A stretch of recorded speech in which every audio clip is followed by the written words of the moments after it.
Meridian. Chapter 2. Second Loop. Octavia woke cold. She threw back the covers and reached for her phone. Same date. She launched out of bed and went to the calendar on the wall. The meteors were back, the day uncrossed. She was back at the start of the loop once again. Trembling, she recalled tonight's phone call. She remembered asking that awful imp what the fuck he was talking about. She remembered his thin voice repeating the lie. It had to be a lie. That he was... The room began to spin and she fell back to sit on the edge of her bed. This had happened before, her struggling to her feet, phone pressed flush and hot to the side of her face, everything warping and swirling, and then she must have fainted. And now she was back here. Fingertips shaking, she fumbled her way through her contacts and placed the call. She needed to talk to him again, make that little red prick explain what kind of sick game he was trying to play here. The phone rang and rang and rang and rang until finally it rang off. Clutching it tight in her hands, she stared down at it until she got a call back. Caller ID. Dad, calling from shitty boyfriend's phone. Heart hammering, she answered with her. Listen, you fucking creep. Via? Her breath left her like she'd been punched in the chest. Dad? Via, what's wrong? Her dad's voice was high with panic. Are you all right? Do you need... She ended the call and threw the phone onto the bed. She hadn't expected... She thought it would be Blitz again, clenching her jaw against the white-hot anger she hadn't felt in months, that old pain that had finally started to numb, now an open, bleeding wound once more. She chittered threateningly when the phone started to ring again. Dad, calling from shitty boyfriend's phone. Octavia waited for it to stop, then quickly turned her phone off before it could start again. This was a nightmare. It had to be a nightmare. She pinched her inner elbow, hard enough to draw a bead of blood up past her feathers. She slapped her face again and again, each side, until her cheeks were hot and tingling. Wake up! Wake up! Wake up! Wake up! Wake up! She slid off the edge of the bed until she was sitting on the floor, limbs loose like a rag doll. She didn't know how long she sat there, but when she was finally able to control her extremities again, she had two things very clear in her mind. One, this wasn't a dream. And two, Oh, Lucifer. She needed to talk to her dad. Both filled her with black, oily dread. Turning the phone back on, Octavia called once more. The call was answered on the third ring. Yellow! Shit. It was the other one this time.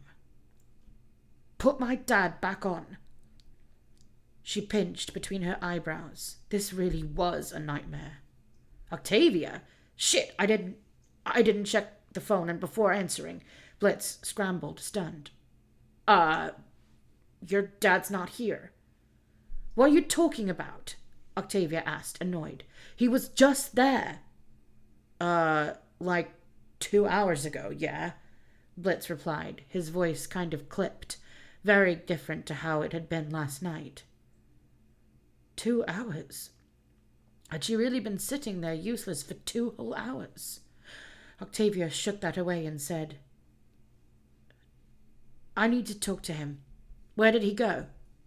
Well, ain't that the big fucking question? Blitz practically spat back. Tell me if you find out, would you? Or hey, better yet, don't bother. He sounded pissed, kind of like they'd had a fight or something. Octavia felt a sharp, ugly little spark of glee at that, and let herself have it for a moment before pushing forward. I think he might be in danger, she said. The switch was instant. Danger? What kind of danger? What do you mean? He sounded like he was already halfway out the door, previous gripes forgotten, suddenly single-minded and serious in a way she'd only ever seen from him once, back when she'd shown up to the office with her dad's pills months back.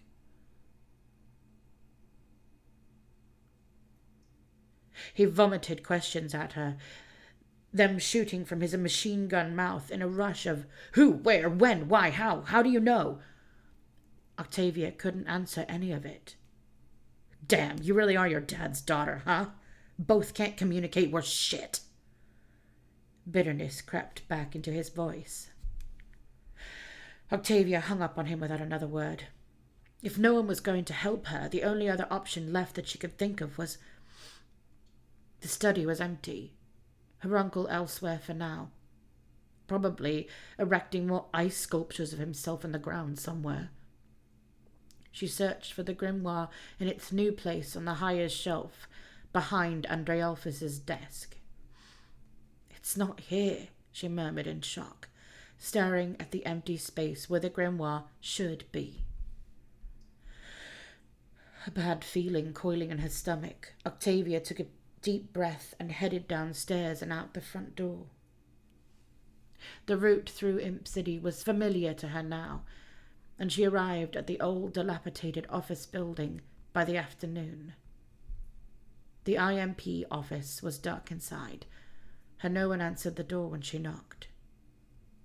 Must be a day off.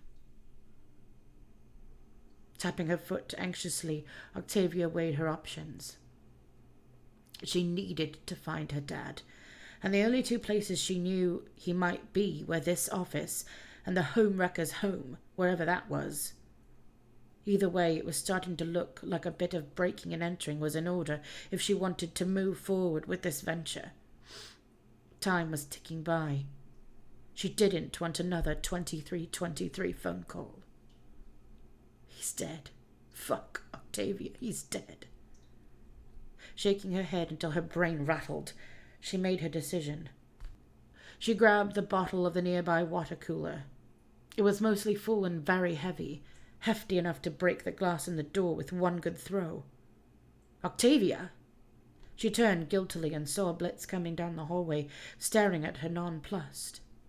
He looked a little unkempt, kind of frantic. You still looking for him too? He asked, a little out of breath, like maybe he'd run here. For the first time, it really hit her. This guy actually gave some kind of shit, huh? The little dickhead's feelings for her dad weren't something she ever thought about, not something she ever wanted to think about. But she had always just kind of assumed that he didn't really care all that much. She remembered his sour attitude from the whole day at Lululand, how he insulted and shied away from her dad at every turn. She remembered sneaking a look at the text messages on her dad's phone one time, and how appalled she'd felt that he'd ruined their family for this. But this wasn't. There was something different about the imp now.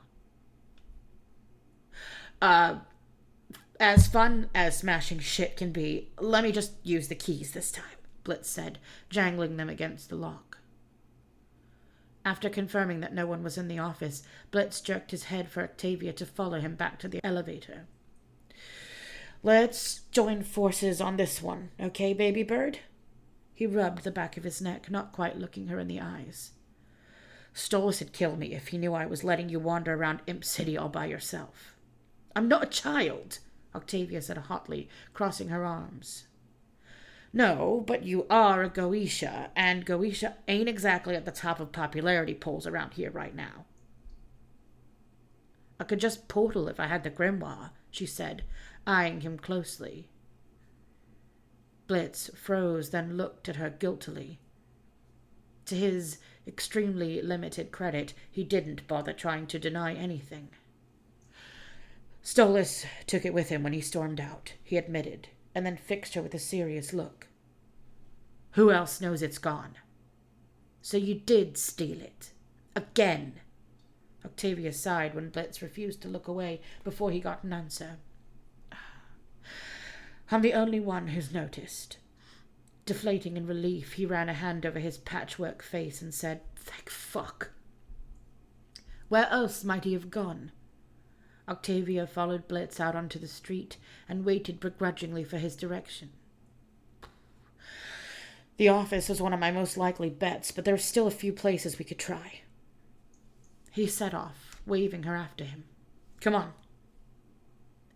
It was a whirlwind tour of all the strange places her father moved through now, apparently. First was a grocery store with its sign half hanging off the top of the building.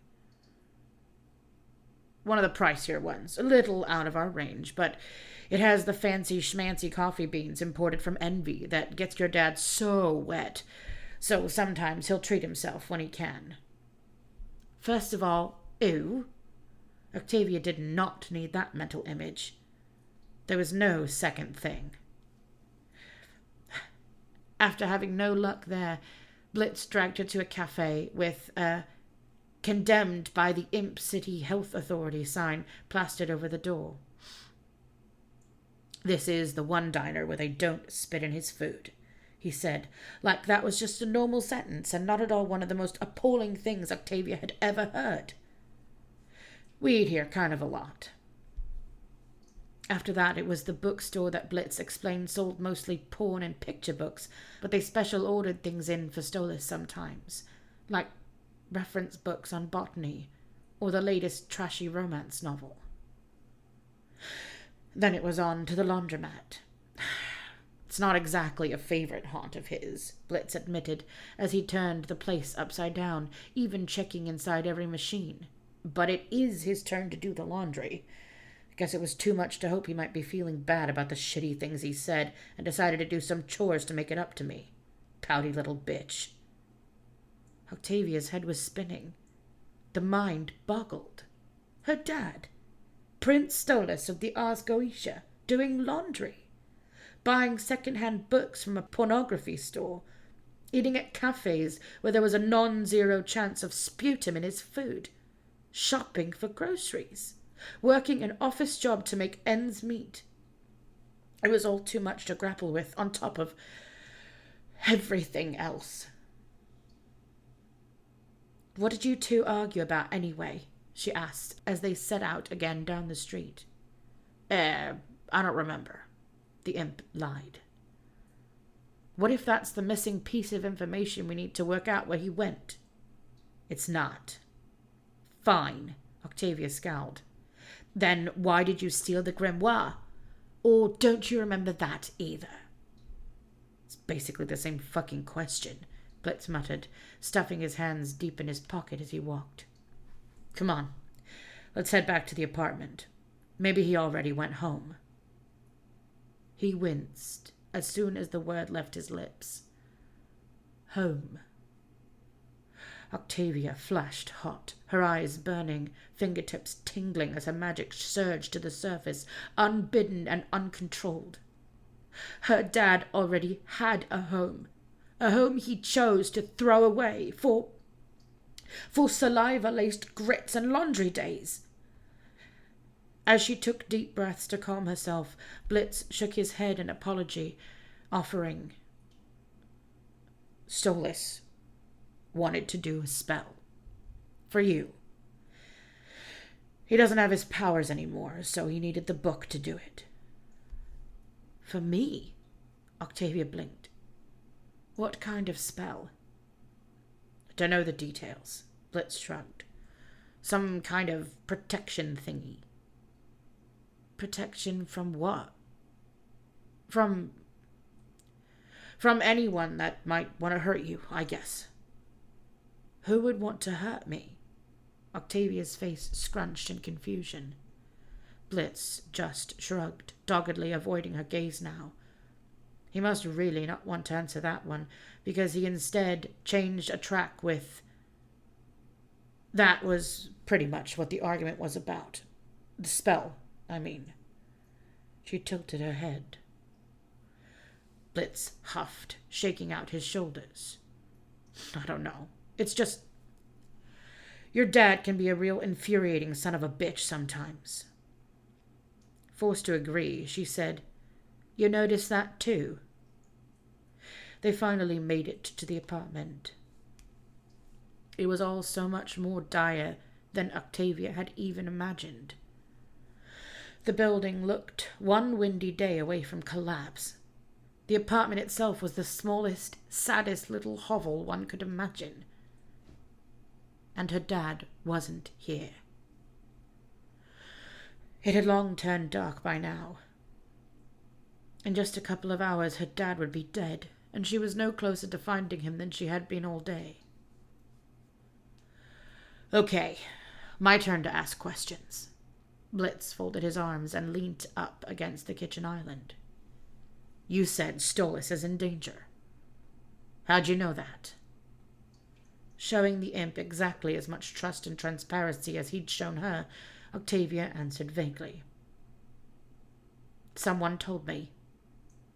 Okay, yeah. And you just believed this mystery snitch. No questions asked. He's dead. Fuck, Octavia, he's dead. Yes, she said, and whatever was in her face or voice must have rang true for him, because he stopped needling her, his mouth thinning into a grim line. Suddenly a phone was ringing, and for once it wasn't hers. Blitz fished his out of his pocket, eyes bugging. Stolas! He exclaimed, then dropped the phone in shock. It bounced off the floor and hard reset. While Blitz shuffled his hooves, antsy as his phone took its time rebooting, Octavia was clenching her hands to stop them shaking. She was surprised, and she was embarrassed that she was surprised. Of course her dad had got a new phone. Of course he didn't give her his new number. More resentment falling atop the already mountainous heap piling up inside her, she rolled her eyes and asked, Why didn't you just call him and ask where he was? Hey, I'm not an idiot, okay? Blitz shot back at her, the spines along his back rising. I already called the drama queen a kabillion times already, okay? He wasn't answering. Once the phone was finally back in action, Blitz did place a call. Octavia heard the distant, tinny sound of ringing, and then the click of the call being picked up. Stolas, where the fuck are you pain in the ass bird? Blitz growled, then faltered, eyes widening, mouth falling open. Octavia heard it too, the labored efforts of pained breathing. Whatever her dad said was too quiet and jagged to make out the words from this far away, but Blitz held the phone closer to his face, pupils beginning to shake. Okay, look, just hold on. We'll be right there. He was already running out the door, not even looking behind him to check that Octavia was following. She was. Satan, damn it, we were just there! He yelled explosively at the sky as he leapt into his van, waiting for her to get in and strap in before taking off, tires squealing. He's at the office. They arrived in the parking lot in the pitch dark of night, and both ran up the stairs until they reached IMP headquarters, neither patient enough to wait for the elevator. Bursting in, the sight was... Some things that Octavia's brain noted, detached and dispassionate, as she crossed the room. Furniture was overturned. The smell of incense was thick and cloying in the air. There was a painted circle on the carpet, crisscrossed with lines of different lengths and thicknesses. There was a tote bag, tipped over, contents spilling out across the floor. But none of that mattered. Nothing mattered at all. Nothing except, Dad! She cried, just as Blitz yelled, Stolas! And they both rushed to his prone form, crumpled on the carpet and stained black with blood. Octavia reached him first, but hesitated a moment too long. Blitz dove down to kneel by him, pulling him frantically to rest in his lap. Stolas! Shit! Fuck! Stolas! Blitz's hands moved to stem the flow of blood at the source, palms pressing tight over the deep hole in Stolas' stomach. Octavia watched as, barely clinging to life, Stolas slowly raised a hand to place his palm over Blitz's cheek, leaving a streak of black behind. "Blitz," he gasped out, the words barely there. "I'm sorry." "Oh, who gives a shit about any of that, Stoles? I don't even remember what we were fighting about."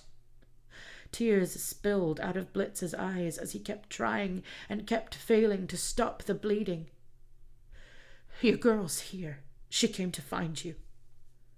Octavia froze even further as her dad's eyes shifted to find her in the dim light. Only the bottom two.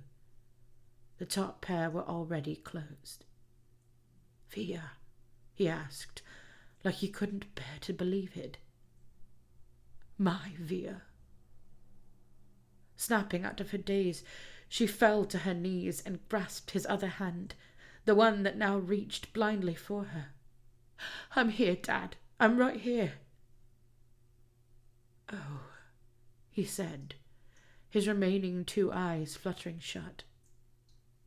"Oh, this is such a lovely dream." And then he was gone. Octavia and Blitz sat with him long after his last breath, both silent as they floated in their own separate devastation. The ticking of the clock on the wall was the only sound, cacophonously loud in the mournful quiet of the office. Her eyes flicked up just in time to see the hands move as it ticked over to midnight.